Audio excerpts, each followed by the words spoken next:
समसामयिक विषय आ गए और उन पर वीडियो बनाना ज़रूरी हो गया। जैसे घी असोज के महीने में 4 गते को उसकी बैराठ यात्रा आरंभ होती है। पहुंच गया हो मेरी राजू राह पर की झाला। नमस्कार साथियों, स्वागत आप सभी का एक बार फिर से मेरे YouTube चैनल चंद्रखाती द गुरुजी में। साथियों, पिछले महीने मैंने आपके सामने उत्तराखंड की महान लोक गाथा राजुला मालूशाही को प्रस्तुत करना आरंभ किया था, लेकिन उसके बाद कुछ ऐसा रहा कि कुछ समसामयिक विषय आ गए और उन पर वीडियो बनाना ज़रूरी हो गया। जैसे घी संग्रांत, रामनगर में क्रॉस कंट्री, 7-8 कुमाऊं की हिल यात्रा, और उसके बाद 2 दिन पहले मैंने आपके सामने भादों के महीने में मायके आई ननद की और भाभी की बातें सुनाई। ये विषय ऐसे थे कि जिनको अगर मैं बाद में प्रस्तुत करता तो शायद ये उतने प्रासंगिक नहीं लगते। बहरहाल अब मैं आपके सामने राजुला मालूशाही को आगे बढ़ा रहा हूँ। पहले ब्लॉग में मैंने राजुला मालूशाही का एक संक्षिप्त परिचय मैंने आपके सामने दिया, और दूसरे ब्लॉग में मैंने बताया कि सुनपति सौका व्यापार के लिए बैराठ जाता है और उसकी बेटी राजुला के साथ आने की जिद करती है और हार कर सुनपति सौका उसे अपने साथ ले चलता है। और निर्धारित समय असोज 4 पैठ यानी कि असोज के महीने में 4 गते को उसकी बैराठ यात्रा आरंभ होती है। वो अपने लश्कर, जिसके लिए हमारे पहाड़ में ढाकुरी शब्द का प्रयोग किया जाता है, को लेकर सौकियाना से बैराठ की ओर चला।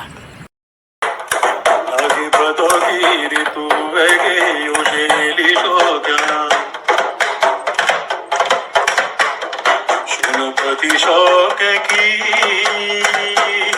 ठाकुरी बटी के छा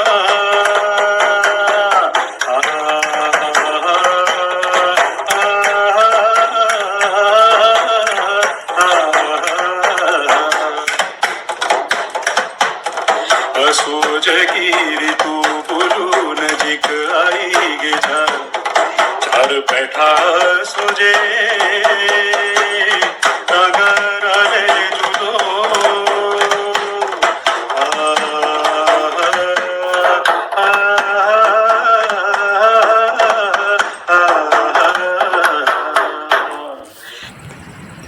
निश्चित रूप से बरसात समाप्त हो चुकी है, लेकिन उसके अवशेष अभी भी बचे हुए हैं। भारी गर्जना के साथ प्रवाहित होती नदियों का शोर जंगलों को गुंजायमान करता है। रास्ते फिसलनदार और टूटे फूटे हैं, और ऐसे टूटे फूटे रास्ते में, दुर्गम रास्ते में राजपति शौका की ढाकुरी आगे बढ़ती है।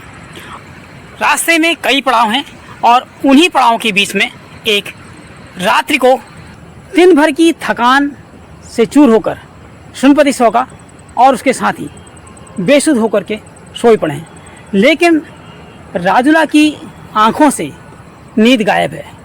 उसके आँखों में, उसके ख्यालों में मालूशाही समाया हुआ है।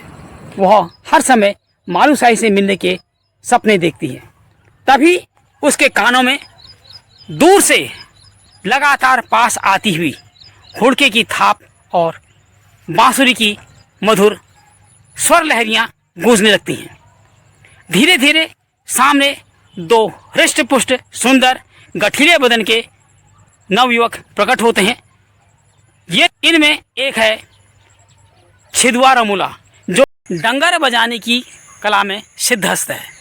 वह इतना ज़बरदस्त डंगर बजाता है कि किसी को भी नाचने पर मजबूर कर सकता है।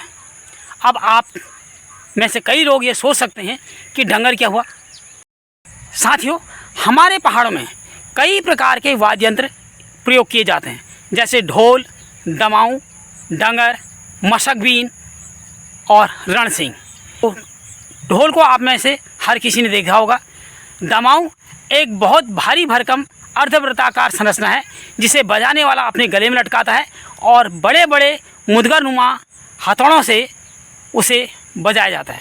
उसी से मिलता जुलता एक छोटे आकार का अर्धवृत्ताकार वाद्य यंत्र होता है, जिसे कि बांस के छोटे छोटे डंडों से बजाया जाता है, उसे कहते हैं डंगर। और उस डंगर को बजाने वाले व्यक्ति को डंगरिया कहा जाता है। और मेरे वे दर्शक, जिन्होंने गांव घरों में जागरी लगते हुए देखा होगा, उसी वाद्य यंत्र को बजाते हुए देखा होगा। इस डंगर की सहायता से ही देवताओं को प्रकट किया जाता है और इस वाद्य यंत्र को बजाने वाले व्यक्ति को डंगरिया कहा जाता है। छिदवारो मूला उसी डंगर को बजाने की कला में माहिर है। और दूसरा, मन को मोह लेने वाली बांसुरी की धुन बजाने में पारंगत उसका भाई विधवा। छिदवारो मूला के किसी को भी नाचने पर मजबूर कर सकती है और उसी प्रकार विधवारो मूला के बांसुरी की धुन किसी को भी मोहित कर सकती है। सिरुवारामला रमाली कोटेको विद्वांशी डगरे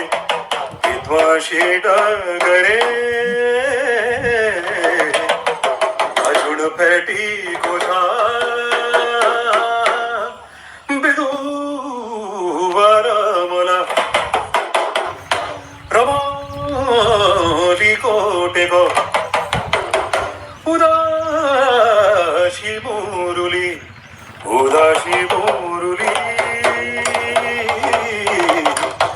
अजुन फेटी। इसके साथ साथ इन दो भाइयों की एक विशेषता और है कि ये गुरु गोरखनाथ के शिष्य हैं और तंत्र मंत्र विद्या में निपुण हैं। साथियों, आजकल जब हम फिल्में देखते हैं तो कई बार हम देखते होंगे कि फिल्म की शुरुआत में कुछ देर के लिए एक ऐसे चरित्र को सामने लाया जाता है जो वहाँ पर तो बहुत ज़्यादा महत्व नहीं रखता है, लेकिन आगे चलकर काफ़ी महत्वपूर्ण भूमिका निभाने वाला होता है। इसी प्रकार इस महान प्रेम गाथा में भी छिदवारो मूला और विधवारो मूला आगे चलकर बहुत महत्वपूर्ण भूमिका निभाने वाले हैं।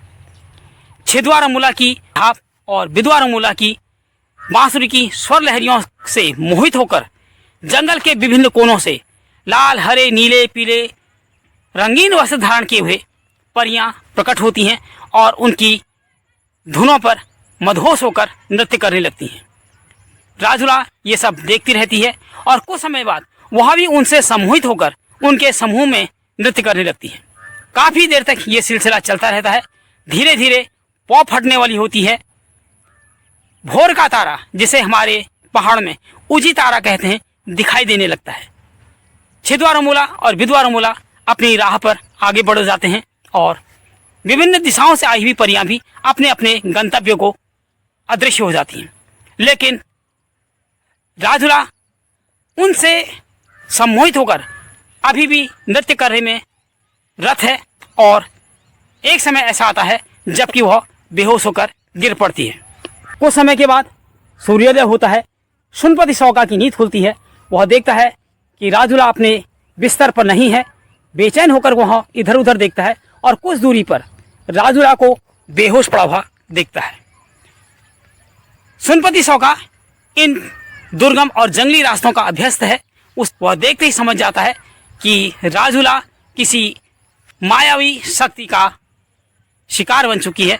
वह जमीन से एक चुटकी मिट्टी लेकर अपनी बाईं हथेली पर रखता है और दाहिने हाथ के अंगूठे से उसे मसलता है और आंखें बंद कर कुछ मंत्र बड़बड़ाता है। और कुछ देर के बाद वह राजुला के माथे पर उस मिट्टी को लगाता है और जोर से चिल्लाता है, जिससे राजुला जाग जाती है। राजुला रात में हुई घटना के बारे में सुनपति सौका को बताती है। सुनपति सौका उससे कहता है कि ये सब जंगल में पाए जाने वाले प्रेत आत्माओं की हरकतें हैं और इनसे सावधान रहना चाहिए।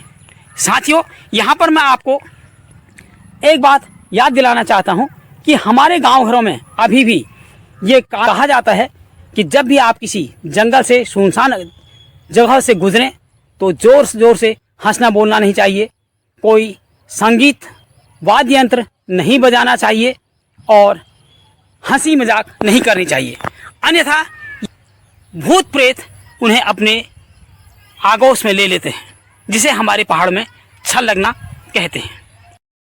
साथियों, यहाँ पर मैं याद करना चाहता हूँ स्वर्गीय मोहन सिंह रीठागाड़ी जी, स्वर्गीय मोहन उप्रेती जी, ब्रजेल लाल शाह जी, जिन्होंने इस गांव घरों में विलुप्त प्राय लोक गाथा को अपने कठिन प्रयासों के द्वारा आज दुनिया के सामने उजागर किया। पर्वतीय कला के इंद्र के कलाकारों ने सोनपति सौखा की शौकियाना से लेकर बैराट तक की यात्रा को गीत के माध्यम से बहुत ही खूबसूरत तरीके से व्यक्त किया है, और वह गीत मैं आप लोगों को सुनाना चाहता हूँ। हरि रे जाने जाने पहुंच गया हो, हरि रे जाने जाने पहुंच गया हो, तो मेरी राजू कौसानी का दूरा रामा। आहा, ओहो, हरि रे जाने जाने पहुंच गया हो, हरि रे जाने जाने पहुंच गया हो, वो मेरी राजू बांसुरी का सारा रामा। आहा, ओहो, हरि रे कत्ती पटी बाटा लगा हो, हरि रे कत्ती पटी बाटा लगा हो, ओ मेरी राजू बैजनाथ मजा रामा। आहा, ओहो, हरि रे जाने जाने पहुंच गया हो, हरि रे जाने जाने पहुंच गया हो मेरी राजू राह पर की छाला रामा। आहा, ओहो। साथियों, इस चटपटे, रोचक और मनोरंजक गीत के माध्यम से हमें सोनपति सौखा की शौकियाना से लेकर के बैराट तक की यात्रा के बीच में आने वाले विभिन्न पड़ावों के बारे में पता चलता है कि किस प्रकार सोनपति सौखा की ढाकुरी पहले कौसानी, फिर बांसुली सेरा, बैजनाथ और अंततः बैराट पहुंचती है। गीत के अंत में आपने सुना होगा कि जाने जाने पूजी गया हो, रह प की छाला हो। अब ये जो रहब शब्द है हमारे पुराने कुमाऊनी लोक साहित्य में, लोकगीतों में, लोक कथाओं में रामगंगा नदी के लिए रहब शब्द का प्रयोग किया गया है। अर्थात सोनपति सौखा की ढाकुरी अंततः बैराट पहुंच जाती है। साथियों, राजूला मालूशाही पर आधारित सोनपति सौखा की शौकियाना से लेकर बैराट पहुंचने तक की यात्रा पर आधारित आज का यह ब्लॉग आपको कैसा लगा कमेंट सेक्शन में अवश्य बताएं। शीघ्र ही मिलेंगे कहानी के अगले भाग में। तब तक स्वस्थ रहें, मस्त रहें, व्यस्त रहें।